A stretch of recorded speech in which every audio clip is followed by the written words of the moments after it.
Seorang muslim akan selalu merasa tenang menjalani kehidupan dunia ini. Salah satu sebab utamanya karena dia yakin ada kehidupan hari kemudian. Kehidupan dunia ini sebentar.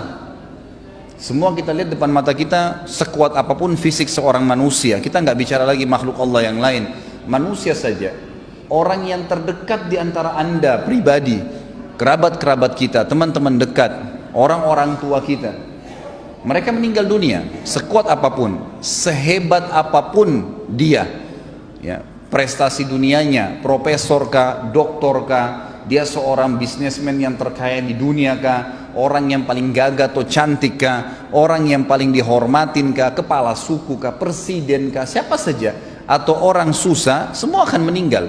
Kehidupan dunia sebentar akan dilaluin. Orang mukmin yakin bahwasanya ada kehidupan yang abadi di sana. Sehingga perhatikan bedanya, kalau orang mukmin tahu ada hari kemudian, akan membuat dia musibah apapun yang datang padanya, dia akan bilang, oh ini kehidupan dunia, toh juga saya akan dapat pahala sabarnya di akhirat, toh nanti akan membersihkan dosa saya dengan musibah ini. Mudah nggak dia lalui musibahnya?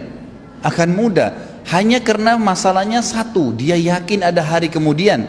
Dia kalau ditipu oleh orang, ada orang berbuat zalim kepada dia, dia sangat tahu kalau dia beriman, ada hari kemudian, ada hisab di sana.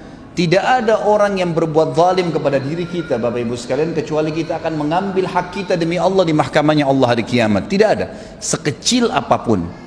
Jadi dalam tafsir ayat wa may ya'mal mithqala dzarratin khairan yara, siapa yang berbuat kebaikan sebesar biji sawi dia akan lihat hari kiamat. Kata ulama, dihadirkan di depannya tempat dia lakukan pada saat itu, jenis pekerjaannya, waktunya, seperti dia melihat sebuah cuplikan film yang dia lihat bagaimana dia melakukannya, dan dia ingat wa may ya'mal mithqala dzarratin syarran yara, dan siapa yang berbuat keburukan sekecil biji sawi pun dia akan lihat pada hari kiamat tempatnya, kapan dia lakukan, siapa yang sedang dia jahati, dan seterusnya akan diperlihatkan pada hari kiamat. Tidak ada sesuatu yang hilang. Bukankah hadis Nabi SAW yang masyhur riwayat Bukhari, bahwasanya apakah kalian tahu siapa orang yang bangkrut? Hadis ini sudah sering masyhur di kalangan para dai-dai kita. Maka para sahabat mengatakan, ya Rasulullah, orang yang bisnis bangkrut, hilang dirham dan dinarnya. Kata Nabi SAW, bukan, itu kecil kalau cuma dirham dan dinarnya yang habis, rupiahnya habis, tokonya bangkrut, itu kecil, tidak ada masalah sebenarnya. Tapi orang yang bangkrut yang sebenarnya adalah orang yang datang hari kiamat membawa pahala sholat lengkap, pahala puasa lengkap, pahala haji, pahala sedekah, banyak sekali. Tapi dari sisi lain pernah mencaci maki orang yang ini, pernah memukul orang yang itu, pernah mengambil haknya orang yang ini, dan tidak minta maaf, tidak mengembalikan hak-hak itu di dunia. Maka mereka akan datang pada hari kiamat di mahkamahnya Allah menuntut, ya Allah, orang ini zalimi saya, ya Allah, orang ini pernah pukul saya, pernah gibah saya, pernah fitnah saya, pernah mengambil sepotong tanah saya, pernah dan seterusnya. Lalu diambillah dari pahala dia, dibagi-bagikan kepada orang-orang yang sedang menuntut. Kalaupun sudah habis pahalanya dan masih banyak yang datang menuntut, kata Nabi SAW, diambil dosa-dosanya orang yang menuntut, ditimpakan kepada dia. Maka jadilah dia orang yang bangkrut sebenarnya. Pahalanya semua habis, ditambah lagi ditimpakan kepadanya dosa-dosanya orang yang akan menyebabkan dia menanggung hukumannya, gitu kan?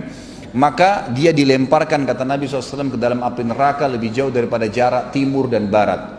Perhatikan kalau orang beriman membaca hadis ini, kira-kira apa yang membuat dia khawatir kalau dia terzalimi di dunia? Gak ada sesuatu.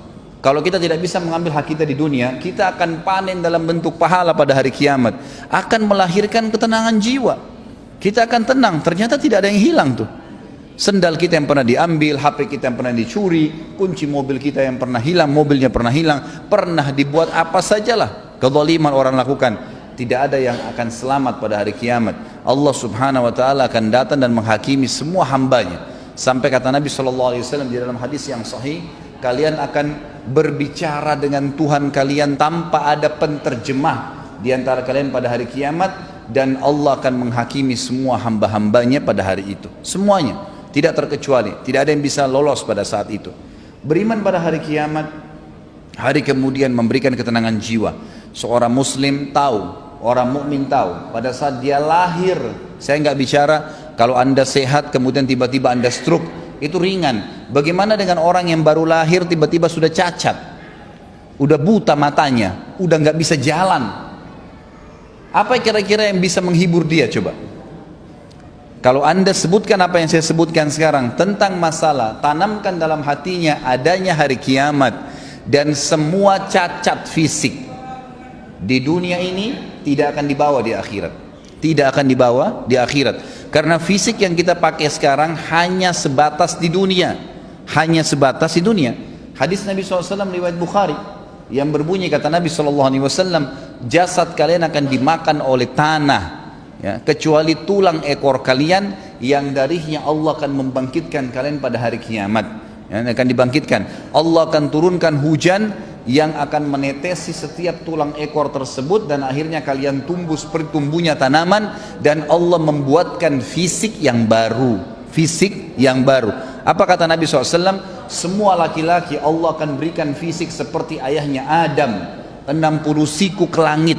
Jadi fisik yang kita pakai sekarang ini cuma sebentar di dunia. Mau cacat, mau sempurna, mau gagah, mau cantik, itu sebentar duniawi.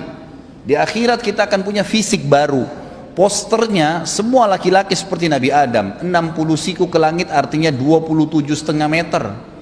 Dan semua perempuan 40 siku ke langit artinya 17,5 meter. Semua sama. Yang kafir dan beriman akan sama fisiknya. Akan diberikan fisik yang baru oleh Allah subhanahu wa ta'ala. Kira-kira terhibur nggak orang yang bangun lahir dalam keadaan stroke atau lahir dalam keadaan cacat kalau kita mengatakan ini cuma di dunia? Atau dia mengatakan oh ini cuma di dunia saya laluin. Pada saat saya meninggal setiap detik bisa datang malaikat maut, maka saya akan meninggalkan jasad ini dan saya akan mendapatkan jasad yang baru. Nggak ada masalah bagi dia. Beriman kepada hari kiamat itu akan mendatangkan ketenangan jiwa bagi seseorang. Juga dari sisi yang lain, dia tidak akan bergantung dengan dunia. Dia akan meninggalkan dunia ini, dia jadikan dunia ini di belakangnya. Ulama sudah sepakat mengatakan, siapa yang mendahulukan akhirat dalam kehidupannya, maka dunianya akan ikut. Dan siapa yang mendahulukan dunianya, maka akhiratnya akan luput. Hilang akhirat itu. Tidak bisa. Coba anda fokus ke masalah akhirat. Azan, sholat. Waktunya puasa, puasa. Waktunya baca Al-Quran, baca Al-Quran. Berzikir, berzikir. Pokoknya ibadah. Waktunya sedekah, ya bersedekah. Semuanya dahulukan masalah akhirat. Maka dunia kita akan datang dengan sendirinya. Dimudahkan oleh Allah subhanahu wa ta'ala. Dimudahkan dengan sangat mudah. Allah subhanahu wa ta'ala datangkan dari belakang dia. Tapi orang subhanallah yang kejar dunia, sibuk dengan meetingnya, lupa dengan sholatnya dilewatkan. Ya subhanallah, bisa dia dahulukan meeting dengan partner bisnis daripada bertemu dengan Allah subhanahu wa ta'ala, yang kalau dia bahasakan bahasa kantor sama saja dia sedang absen dengan Allah. Sebenarnya pada saat itu pencipta langit dan bumi yang memberikan kepada dia ruh, yang ciptakan jasadnya, yang mengizinkan hidungnya bisa menarik oksigen sehingga dia bisa hidup, ditinggalkan hanya dengan urusan dunia? Nggak mungkin. Tapi orang kalau yakin dengan hari kiamat, dia tahu ada Allah SWT akan menghisab pada saat itu, dia akan lebih mendahulukan masalah akhiratnya. Dunia akan jadi kecil bagi dia. Seorang mukmin pada saat punya rumah besar terus tiba-tiba jadi rumah kecil, nggak masalah buat dia. Nggak masalah buat dia, nggak ada masalah karena semua yang dia tahu dunia sebentar, gitu kan? Sisi yang lain lagi, orang yang beriman kepada hari kiamat ini akan termotivasi jemaah sekalian untuk melakukan amal-amal saleh, sibuk dengan amal saleh. Nggak ada waktu bagi dia untuk berbuat dosa. Ingat, setiap dosa yang kita lakukan kalau berhubungan dengan Allah subhanahu wa ta'ala, zina, tidak sholat, syirik, berhubungan dengan Allah subhanahu wa ta'ala langsung, kita taubat kepada Allah, Allah ampuni. Tetapi perbuatan dosa itu akan mendatangkan konsekuensi dari Allah. Hukumannya ada, pembersihan dosa itu. Kalau orang mukmin tahu ini, anda sebagai orang yang beriman tahu bahwasanya setiap dosa yang saya lakukan akan ada konsekuensi hukumnya, anda tidak akan melakukannya. Banyak orang berani, kalau dalam bahasa ulama itu tajarra Allah, dia berani sekali pada Allah karena dia belum tahu kalau dia melakukan satu perbuatan dosa akan datang konsekuensi hukum dari Allah, nggak bisa dia selamat. Umumnya kata ulama, kalau telinganya melakukan perbuatan masalah, matanya melihat yang haram, hidungnya menghirup yang haram, lisannya mengucapkan kalimat yang haram, bibirnya mungkin mencium sesuatu yang diharamkan, tangannya menjama yang haram, kepalanya diletakkan pada yang haram, kemaluannya diletakkan pada yang haram, kakinya melangkah pada tempat yang haram, pasti di anggota-anggota tubuh ini Allah datangkan hukuman. Jangan heran kalau anda pernah berbohong, tiba-tiba ada satu waktu kena sariawan. Itu sudah umum kata ulama kalau berhubungan dengan Allah subhanahu wa ta'ala.